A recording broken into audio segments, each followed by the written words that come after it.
네, 오늘 시장 어떻게 보셨을까요? 그래도 뭐 나름 잘 버텼다라는 위로 한마디 좀 건네받을 수 있는 정도의 모습으로 마감이 나왔습니다. 대만이나 일본 보면 너무 무섭게 빠지더라고요. 거기에 비해서 오늘 삼성전자, SK하이닉스가 급락했던 것에 비하면은 그래도 낙폭 크지 않게 다행히 들어왔는데요. 오늘 장을 하나하나씩 좀 차근차근 정리해 보겠습니다. 하나는 신한금융투자의 손영채 사장 연결합니다. 사장님 안녕하세요. 안녕하세요. 네, 먼저 오늘 장 한마디 어떻게 정리해 주실까요? 네, 오늘장 한마디 3,300포인트 정조준 가능할까로 해보았습니다. 어, 오늘 시장에 밀리긴 했습니다만은 희망의 끈을 놓지 말자라는 저희한테 위안을 좀 많이 주시는 멘트인 것 같은데 잠시간에 오늘 좀 브레이크 걸렸다고 보시는 것 같아요. 이유 어디에 있을까요? 우선 어제와 오늘 이번 주 시작하고 시장의 온도가 극명하게 갈린 것 같은데요. 전일까지 4거래일 상승 랠리를 보이다가 하루 만에 어떤 성장주 반등의 기대가 무너지면서 시장이 좀 큰 폭으로 하락을 한 것 같습니다. 어쨌든 개인 투자자가 코스피 시장에 다시 돌아온 점, 아직 유동성이 살아있다는 걸 보여주는 것 같고 3조 5천억 원 정도 매수를 했는데요. 2월 26일 이후로 가장 많은 매수세 보여줬습니다. 외국인 기관 파는 와중에도 뭐 매수했던 종목들 뒤에서 말씀드리겠지만 있었던 것 같고 추가적으로 공매도 이유에 대해서 뭐 잠깐만 언급을 드리면 현재 지금 일주일이 지났는데요. 투자자들이 가장 우려했던 주가 폭락, 오늘과 같이 이제 대부분의 업종이 하락하는 시장 전반의 조정 말고 개별주들의 주가 폭락은 생각만큼 크진 않았던 것 같습니다. 우선 거래대금 감소 등 약간의 좀 긴장감을 느낄 수 있는 어떤 상황들은 있었지만 공매도 거래대금이 많아졌음에도 오히려 코스피 시장의 뭐 SK이노베이션이나 코스닥의 삼천당 제약처럼 주가가 상승한 종목도 있었거든요. 소형주들 같은 경우에 빌리는 것 자체가 좀 쉽지 않기 때문에 전면 재개를 했더라도 충격이 크지 않았을 것이라 보는 견해도 있었는데요. 당장은 어떤 공매도로 인해 주가가 폭락하지는 않겠지만 이제 장기적으로는 개인 투자자들에게 피해가 돌아올 수 있기 때문에 관련 종목 투자 시에는 항상 조심을 하셔야 할 것 같고요. 오늘 장 뭐 건전한 조정이었다고 보고 있습니다. 뒤에서 제가 이어서 말씀드릴 수 있도록 하겠습니다. 쉬어감도 좀 나쁜 쉬어감이라고 해야 될까요? 시장에서 조금 리스키가 굉장히 커지는 조정이 있는 반면에 말씀해 주신 대로 건전하다라는 느낌을 충분히 받을 수 있는 시장도 있는 것 같은데 후자 쪽으로 봐주신 거잖아요. 오늘도 그런 신호들을 많이 포착을 하셨는지, 네, 오늘 장에 그럼 체크포인트를 어떻게 짚어내셨어요? 네, 오늘장 체크포인트 말씀드리겠습니다. 우선 뭐 전일 미국 시장 하락 이유가 굳이 찾아보자면 인플레이션 우려 다시 재부각되면서 금리가 상승했고 기술주가 급락했던 것에서 좀 요인을 찾아볼 수 있는데요. 특히 필라델피아 반도체 지수 급락이 국내 시총 상위 반도체 주가 하방 압력 작용하면서 지수 하락을 좀 견인한 부분이 컸던 것 같습니다. 아무래도 뭐 경기 회복 그리고 원자재 가격 상승 이런 부분들이 철강과 인프라, 조선, 소비재 업종 강세를 지지하면서 코스피의 민감주 모멘텀 자체는 유지되고 있다라고 판단을 하고 있고요. 상대적으로 지수 레벨 민감한 개인 자금, 아까 제가 말씀드렸던 금일 대량으로 매수 들어왔습니다. 외국인 프로그램 매도가 7천억 원 이상 있었지만 상승 업종이 좀 부재한 가운데서도 철강이나 금속, 경기 민감주의 모멘텀은 유지됐다는 점은 조금 긍정적으로 보고 있습니다. 코스닥 지수 역시 뭐 전일 테슬라, 나스닥 지수 조정에 동화되면서 낙폭이 좀 확대되는 모습이었는데요. 교육 관련주, 뭐 일부 제약주, 철강 금속주 제외한 시장 전반이 좀 약세를 나타낸 부분이 있었고 IT 그리고 코스닥 150 종목 중심으로 매물이 출회되는 모습을 보여줬습니다. 원달러 환율의 경우에는 글로벌 통화 대비 달러와 강세로 인해서 반등하는 모습이었고요. 아시아 주요국 증시는 하락하는 모습이었습니다. 두 번째로 수급하고 특징 종목 제가 말씀드리도록 하겠습니다.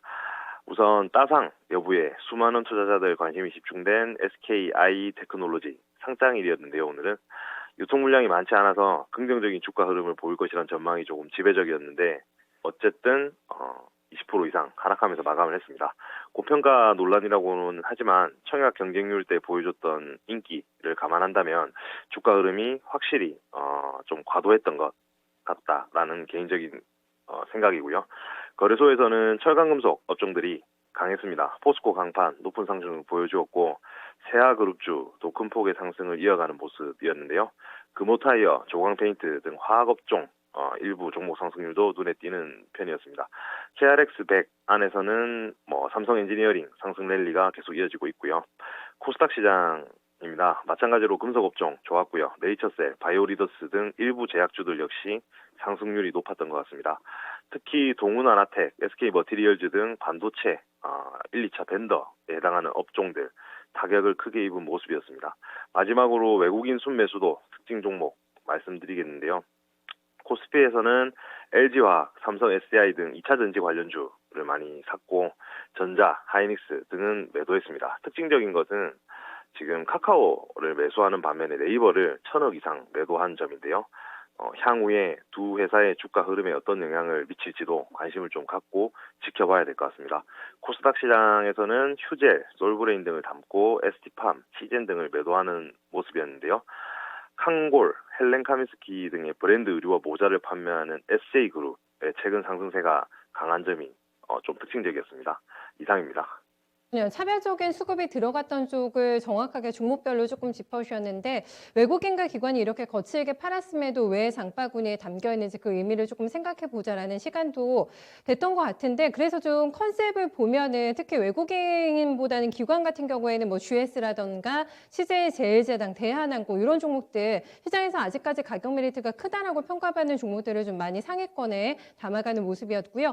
외국인 쪽에서는 한국전력 이런 종목 사더라고요. SK텔레콤, KT 이런 쪽을 사고 있는데 이런 매수 컨셉이 조금 더 이어질 거라고 보세요. 이런 종목들 계속 좀 관심 가지고 사드릴까요? 메이저 세력들이. 우선 하루만 가지고 시장의 모습을 판단할 수는 없을 것 같고요. 분명한 것은 제가 4월 달부터 말씀드렸던 큰 어떤 흐름 안에서 2분기까지도 현재 경기 민감주들, 건설과 기계, 철강과 조선, 그리고 화학까지 이들 종목들의 상승률, 상승 랠리가 이어질 거란 생각이 좀 있습니다. 그리고 반대로 지금 성장주의 비중을 늘려갈 시기라고 제가 지지난주에 말씀을 드렸던 것 같은데 오히려 지금 나스닥의 급락은 적절한 매수 기회로 봐야 하고 금리 인상과 같은 갑작스런 긴축 같은 경우는 가능성이 많이 낮기 때문에 당분간은 2분기 실적 전망이 상향된 지금도 민감주 위주의 트레이딩 매매가 유효할 것 같고요. 외국인이 말씀하신 통신주라든지 이런 것들을 매수한다고 해서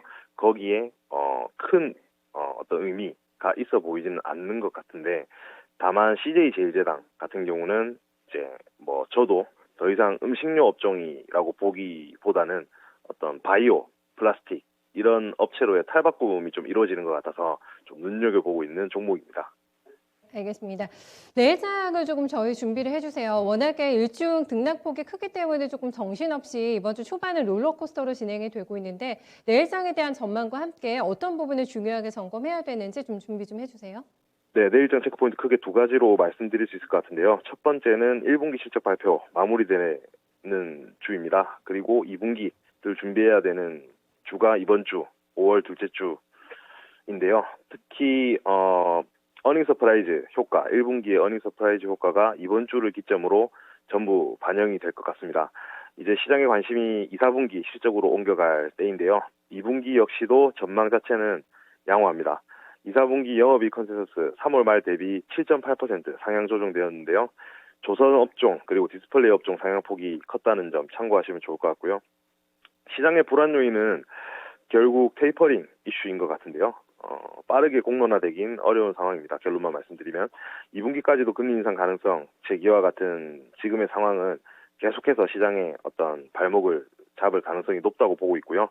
자본소득세 이슈 역시 불확실성으로 남아있는 상태이기 때문에 기술 성장주, 차익 실현 그리고 경제 정상화와 금리 상승으로의 로테이션 현상은 지속될 가능성이 높다고 보고 있습니다. 시중 유동성이 몰리는 가운데 연준의 어떤 자산버블 붕괴 경고 등이 불안을 가중시킬 수 있다는 점도 부담으로 작용할 것 같은데요. 급격한 긴축, 제가 앞서 말씀드렸지만 급격한 긴축 기조 전환 가능성은 적을 것으로 보입니다. 비농업 부문 신규 취업자 수나 실업률 등이 그 근거가 될 수 있을 것 같고요. 결국 인플레와 관련해서는 4월 미국 소비자 물가의 전월 대비 상승률이 핵심일 것 같습니다. 긴축으로 시장 전반 투자 심리가 얼어붙지 않는 이상은 산업재, 소재, 금융업종 등 인플레로 인해 수혜를 받을 수 있는 업종은 여전히 유효하다는 게 개인적인 생각입니다. 두 번째로는 12일, 우리 시간으로 12일 새벽에 발표될 MSCI 지수 변경 결과인데요. 시장 참여자들은 새롭게 들어오고 나가는 종목에 좀 주목을 하고 있는 것 같습니다. 외국인 자금과 직결된 MSCI 지수에 편입된 종목은 통상 주가가 오를 가능성이 높은데요. 반대의 경우에는 또 하락할 확률이 높은 상황입니다. 특히 1년에 4번, 1년 4회 중에 5월, 이달은 분기 변경보다 어떤 낮은 기준을 적용하는 반기 변경이기 때문에 편취리 종목이 더 많을 가능성이 있습니다. 포스트 코로나로 인한 종목 순위 변동, 그리고 대형 기업 공개 등이 편취리 종목 수를 더 키울 수 있다는 관측이고요. 시가총액과 어떤 유동 시가총액 기준 모두 만족해서 편입 가능성이 좀 높은 종목으로는 HMM, 그리고 하이브, SKC, 카카오게임즈, 녹십자가 있고요. 오뚜기나 롯데지주, 한국가스공사, GS리테일 등은 편출이 좀 예상되는 종목군입니다. 개인 투자자분들 같은 경우에 단기적으로 이 MSCI 지수 편출입에 맞춰서 수익을 좀 추구해 볼 수도 있을 것 같습니다. 우리 시각으로 12일 새벽 발표한 이후에 28일에 이제 지수가 발효가 되는데요. MSCI 그 추종 패시브 펀드가 27일 종목 교체에 나설 예정이고요. 반기 변경 결과 발표일인 12일 매수를 해서 리밸런싱일인 28일 날 매도를 하면 초과 수익을 얻을 수도 있다는 말인데 2007년 이후에 동전략의 수익률 평균이 5% 이상입니다. 미리 예상할 수만 있다면 기대 수익률을 더 높일 수도 있는 부분인 것 같고요. 개인적으로는 상대적인 상승률 측면에서 하이브 그리고 SKC 등은 메리트가 있어 보이고요. 후보군에 속해 있는 녹십자의 경우 주가 움직임이 크게 없었기 때문에 편입이 된다면 추가 상승 여력이 충분히 있다고 생각이 됩니다. 네. 마지막으로 간단하게 좀 투자 전략 점검해 주세요. 어떻게 하는 게 좋을까요? 내일장 투자 전략, 과연 포스코와 같은 민감주의 다음 타자는 누구일까인데, 짧게 말씀드리겠습니다. 지금 국내 철강 업종의 상승과 매우 유의미한 관계를 갖고 있는 게 WTI의 가격입니다. 둘 간의 상관계수가 2010년 이후부터 현재까지만 0.7이 넘고요. 2010년 이전으로 보면 0.8이 넘습니다. 그래서 미국의 GDP 대비 정부 지출이나 연준 자산 규모 합산 비율이 금융위기 때보다 지금이 많다는 것은 지금 글로벌 유동성 공급량이 크게 증가했다는 걸 반증하는 건데요. 중요한 것은 이 유동성이 상품 시장으로도 유입되고 있다라는 점입니다. 그 상품들 가운데 유가 회복이 가장 더딘 편이고요. 통상 유가의 연중 고점이 6월에 형성되는 계절성을 감안했을 때 지금의 가격 레벨, 60불 중간에 있는 지금의 가격 레벨보다 올라갈 확률이 높고 이 유가의 향방에 따라서 어떤 업종들에 투자를 해야 되는지 힌트를 얻을 수 있을 것 같습니다. $70 이하 구간에서는 건설, 철강, 기계 업종의 수익률이 좋았고요.